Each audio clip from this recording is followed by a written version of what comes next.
ఏమన్నా అక్కయ్య గారు బాబాయ్ గారు బాగున్నారా బాగాలేదా రాకపోతే రాలేదంటున్నారని చెప్పేసి మరి లండన్ నుంచి లండన్ పై నుంచి రాజమండ్రి నుంచి రైలు కింద నుంచి లడక్కన పడ్డామండి. వచ్చేసేవాళ్ళు అమలాపురం పెట్రోల్ ధరలో వచ్చేసాం. ఏమన్నా మరి మా ఇంట్లో డబ్బుకేం ధాన్యానికి ఏం లోటు లేదండి. మరి మా ఇంట్లో ఏట్లు పోయి కోట్లు దానికి వచ్చారు. మరి కోట్లు ఉంటే కుక్కలు తినేస్తున్నాయండి, లక్షలు ఉంటాయి నక్కలు తినేస్తున్నాయండి, ఏలుంటే ఎలకలు తినేస్తున్నాయండి, పదులుంటే పందులు తినేస్తున్నాయండి, ఆఖరి చిల్లర ఉంటే చీమలు తినేస్తున్నాయండి. మరి తినడానికి మాత్రం నెత్తి మీద వచ్చి తప్ప ఏం మిగలట్లేదు. అందుకే ఇటుబడి వచ్చేసామండి. మరి నిన్న కాక మొన్న మా ఇంట్లో పెళ్ళండి. మరి పెళ్ళి భోజనాలు ఏం పెట్టామంటే వంకాయ తింటే వంగిపోతున్నారండి, బీరకాయ తింటే బీసిపోతున్నారండి, మరి చిక్కుడుగా కూర తింటే చిక్కుపోతున్నారండి, ములక్కాయ తింటే ముదిరిపోతున్నారండి, గోంగూర తింటే గోక్కుంటున్నారండి, పొట్లకాయ తింటే పొట్ట వస్తుందని చెప్పేసి లడాయి సారు బడాయి పప్పు ఏంటి రేసి కిరసనాలు పోసి పెట్టారండి. మరి తిన్నాక ఇద్దరు బాగానే ఉన్నారండి, ముగ్గురు మంచానికి కలుసుకున్నారండి. ఎవడు మరి మా ఇంట్లో ఏపరాళ్ళు దెబ్బలాడుకుంటే నాపరాళ్ళు బయలుపోతున్నాయి. మరి మా ఇంట్లో మొగుడు పేళ్ళకి దెబ్బలాడుకుంటే వానొచ్చి వరద కురిసి వరదలో పడి జనం అంతా కొట్టుకుపోతుంటే మీరు ఇచ్చే 20-30 కాగితాలతో పడవలు చేసి వాళ్ళందరినీ ఒడ్డు చేస్తున్నామండి. మరి మా ఇంట్లో కేజీ బంగారం ఉంటే కుక్క నాకిందని చెప్పి చెత్తకుప్పలో పడేసేవాడిని, కోడి పిల్లలు నూకలు లేకట్ట వచ్చేవాడిని. మీరు ఒక 20-30 ఇస్తే పోతా కాకినాడ వెళ్ళి కాపీ దాగి మీ పేరు అక్షరాలు లేకుండా ఆంధ్ర పేపర్లో ఇచ్చేస్తాం. మరి మీకు ఏమైనా ఫ్యాక్టరీ కావాలని చెప్పండి. మరి గుడివాడ గుడ్లు ఫ్యాక్టరీ మాదేనండి, దుబాయ్లో దూద్ ఫ్యాక్టరీ మాదేనండి, ఏలూరులో ఎలకల ఫ్యాక్టరీ మాదేనండి, పామర్లో పందికొక్కుల ఫ్యాక్టరీ మాదేనండి, అవసరమైతే విజయవాడ కృష్ణానదిలో సగం వాటా వరకు మాదేనండి. మరి మీకు ఏమైనా కావాలంటే రీపులు లేని పెన్ను తెచ్చుకుంటే మొత్తం రాసిచ్చేతామండి. మరి మా ఇంట్లో పెళ్ళిళ్ళకి పేరంటాలు ఉన్నారండి, ముక్కు లేని ముసలమ్మ, నడువు లేని నాగమ్మ, ఏళ్ళు లేని ఎంకాయమ్మ ఉన్నారండి. వీళ్ళు ముగ్గురు పెళ్ళిళ్ళకి పేరంటాలండి.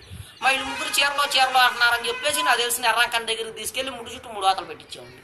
మరి తెల్లారకల్లా వాతలు ఎర్రకంది పోయారండి. మరి పొద్దున్న నారా చంద్రబాబు నాయుడు గారు వచ్చి నన్ను పాకిస్తాన్తో యుద్ధానికి వెళ్ళమని చెప్పి 6 రూపాయలు అడ్వాన్స్ ఇచ్చేయారండి.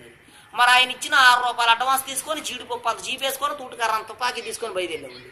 మరి జీడిపప్పు అంత జీపులో డీజిల్ అయిపోయిందని చెప్పి జీప్ వెళ్ళిపోయి చెరువులో పడిపోతే నేను వచ్చి అక్కడ పడిపోయానండి. మరి మాకు ఇచ్చే మావులు మాకు ఇచ్చేస్తే పాకిస్తాన్తో యుద్ధానికి పోయి వెళ్తామండి.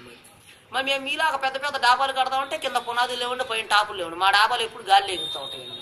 మరి తాటాకైతే గలగాలంటుందండి, ఇటుకే తిరిగిపోతుందండి, జమ్మ అయితే జారిపోతుందండి, పెంకి అయితే పేలిపోతుందండి, నా ప్రయాదం అంటే నలిగిపోతుందండి. అందుకని చెప్పి మా కలెక్టర్ గారు భలే కలపలకని పెట్టారండి. మరి ఏమేమి కలపాలంటే బొబ్బాస్ కలపండి, జిల్లేడు కలపండి, ఒరిగడ్డు వాసాలండి, దొంగ దోలాలండి, చీపురు పూలతో కిటికీలండి, పైన కోడిపీతో స్లాబ్ అండి. మరి పైన కోడిపీతో స్లాబ్ ఎందుకంటారో వచ్చే వర్షాకాలంలో కారు సువాసన వచ్చిందండి. మరి నిన్న కాకముందు మరి 1947లో జరిగిన మరి యుద్ధంలో నేను కూడా బాగా పోరాడానని చెప్పేసి నారా చంద్రబాబు నాయుడు గారు నాకు వద్దన్న కొద్దీ అడుగులేని లారీ మీద 66 కోట్లు పంపించారండి, మూతులేని బస్సు మీద 33 కోట్లు పంపించారండి.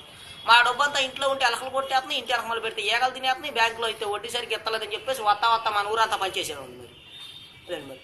మరి మీకు ఏమైనా డబ్బుకే ధాన్యానికి ఏమైనా లోటుగా ఉంటే చెప్పండి. మీరు వెళ్ళి 10ంటికి అలా పంట చేలో కూర్చొని రీపులు లేని పెన్నుతో నెంబర్ లేని ఫోన్ చేయండి, మా వాడు పంపించేస్తారండి. మరి ₹10 బిల్ల మీద 66 కోట్లు పంపేస్తారండి, పావలా బిల్ల మీద 25 కోట్లు పంపేస్తారండి. మా డబ్బంతా 3ంటికి అలా మునుకుద్దండి, 7ంటికి అలా ఏట్లో తెలియద్దండి, సాయంత్రం కల్లా మీ బ్యాంక్ అకౌంట్లోకి వచ్చేసిద్దండి మా డబ్బంతా. మరి మీకు ఏమైనా సినిమాలు చూడాలంటే చెప్పండి, ఏట్లో టికెట్లు నూతులో సినిమా అండి, వెళ్తామే కానీ వస్తాం ఉండదండి. మరి వత్తా మీకేం తీసుకురాకపోతే మీరు అలా సెల్ ఫోన్ చేతిలో పెట్టుకుని వీడియో తీస్తా బాధపడిపోతారని చెప్పేసి మరి చిరంజీవి షర్ట్లు, ఎన్టీఆర్ షర్ట్లు, బాలకృష్ణ బండీలు, పెద్ద ఎన్టీఆర్ లుంగీలు, నాగార్జున ప్యాంట్లు, అల్లు అర్జున ప్యాంట్లు, రామ్ చరణ్ షర్ట్లు తెచ్చేసేవాళ్ళు. మరి మీదే అక్కయ్య గారి దేవత అక్కయ్య గారి ఇంట్లో చికెన్ కూర వండుతా బాధపడిపోతారని చెప్పేసి సూర్యకాంత్ చీరలు, విజయకాంత్ చీరలు, తమన్నా చీరలు, అనుష్క చీరలు, శ్రీదేవి చీరలు, మా నగలు తెచ్చేసేవాళ్ళు. మీరు ఒక 10-20 ఇస్తే పక్క కోట్లో వెళ్ళి టిఫిన్ చేసి వస్తామండి, ఈరోజు విమానం మంచి బట్టలు దిగిపోతాయి. అదేండి మనం ఏమంటే సార్ తప్పుకోండి సార్ మా గన్న పేలిపోతుందండి, ముందు 3 కిలోమీటర్లు వెనక్కి 7 కిలోమీటర్లు వెళ్ళిపోతుందండి. మరి బుల్లెట్స్ లేకుండా మా గన్న కాల్ చేస్తుందండి. మా గన్న ఆఫ్ చేయమంటారు సార్, మోపు చేయమంటారు. మా గన్న ఆఫ్ చేస్తే 6,000 అండి, మోపు చేస్తే 3,000 అండి, వెనక్కి వెళ్తే 7,000 అండి, పైకి వెళ్తే 10,000 అండి. మరి మా గన్నకు లైసెన్స్ లేదండి, కారు ఇస్తే కేసు లేదు. మా గన్నలో ఇప్పుడు బుల్లెట్లు పెడితే అర్ధరాత్రి 12 గంటల పేలుతుంది. మా గన్న అసలు ముందు నుంచి వెళ్తాడు, వెనక నుంచి పేలుతుంది. మరి మా గన్న చూసి మా గన్న పేరు టైమింగ్ తెలుసుకొని పాకిస్తాన్ ప్రధానమంత్రి గారు ఆయన విమానం వేసుకొని నా గన్నెమ్మని చెప్పి నా గుడి చుట్టూరు 25 సార్లు విమానం వేసుకొని తిరిగారండి. అయినా ఇవ్వలేదండి, మా తుపాకి అంత గొప్ప తుపాకి అండి. మరి మా ఇంట్లో గారెలు తింటే గగ్గలు నొప్పని, బూరులు తింటే బొగ్గలు నొప్పని చెప్పి మా తాత వచ్చి 60 ఒక్క బొర్రలు తెచ్చిపెట్టాడు. తిన్నాక 32 కోట్లు ఊడిపోయింది. అదేండి మరి మా ఊళ్ళో ముసలాళ్ళకు పోటీలు పెడితే పైన ఉన్న ముసలమ్మ పావలా ఇచ్చి పంపించామండి, కింద ఉన్న ముసలమ్మ ప్రైజ్ ఇచ్చి పంపించామండి. మిగిలిన ముసలాళ్ళందరినీ మూటలో వేసి మూతి కట్టి మోపితే గుడికాడు పడేసి వచ్చేవాళ్ళు.